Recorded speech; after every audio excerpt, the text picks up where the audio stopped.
ঢাকা-টাঙ্গাইল যমুনা সেতু মহাসড়কে যানবাহনের চাপ বেড়েছে, তবে যানজট হয়নি। ঢাকা-ময়মনসিংহ মহাসড়কেও স্বাভাবিক গতিতে যানবাহন চলাচল করছে। অনেকেই ঝুঁকি নিয়ে বাড়ি ফিরছেন খোলা ট্রাক বা পিকআপে চেপে। কিছু কিছু জায়গায় রয়েছে বাড়তি ভাড়া নেয়ার অভিযোগ।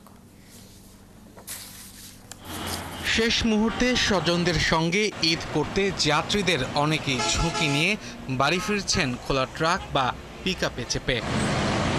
টাঙ্গাইলের যমুনা সেতু এলাকায় মহাসড়কে যানবাহনের অতিরিক্ত চাপ বাড়লেও যানজটের সৃষ্টি হয়নি। ঢাকা-টাঙ্গাইল যমুনা সেতু মহাসড়কে স্বাভাবিক গতিতেই চলাচল করছে যানবাহন।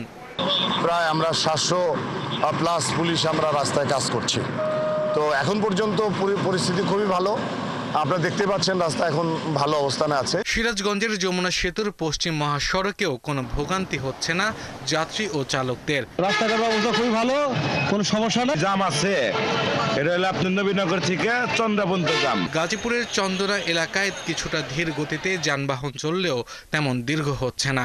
ঢাকা-ময়মনসিংহ মহাসড়কের কয়েকটি পয়েন্টে থেমে থেমে যানজটের সৃষ্টি হচ্ছে। আগে ছিল 700 টাকা ভাড়া, আর এখন হয়েছে 2000 টাকা ভাড়া। আমরা যাতে পাচ্ছি পরিবারের সাথে ঈদ করতে যাব, একটু দ্রুত গেলে একটু ভালো হয় আর কি। সাভারের ঢাকা আরিচা এবং নবীনগর চন্দ্রা মহাসড়কে কিছু পরিবহনের বিরুদ্ধে অতিরিক্ত ভাড়া নেয়ার অভিযোগ করেন যাত্রীরা। কিছুটা ধীরগতি থাকলেও এবারের ঈদে বাড়ি ফেরার যাত্রায় ঢাকা-চট্টগ্রাম মহাসড়কের কুমিল্লা অংশ স্বস্তিতেই পাড়ি দিচ্ছেন মানুষ। যানজট নাই, সুন্দর গাড়ি চলাচল করতেছে। এর আগে এরকম সুন্দর পরিবেশ পাওয়া যায় নাই। রাস্তাঘাট তো ভালো চলতেছে, ততটা নাই, আইতে হালকা কিছুটা পাইছি, তত বেশি জাম পাই নাই। দক্ষিণের 21 জেলার লাখো মানুষ পদ্মা সেতু দিয়ে উৎসবের আমেজে বাড়ি ফিরছেন। কখনো কখনো যানবাহনের চাপ বেড়ে লাইন লম্বা হচ্ছে, আবার কখনো ফাঁকা হয়ে যাচ্ছে। মানিকগঞ্জের পাটুরিয়া দৌলদিয়া নৌপথের লঞ্চ ঘাটে যাত্রীর সংখ্যা বাড়লেও নেই ভোগান্তি।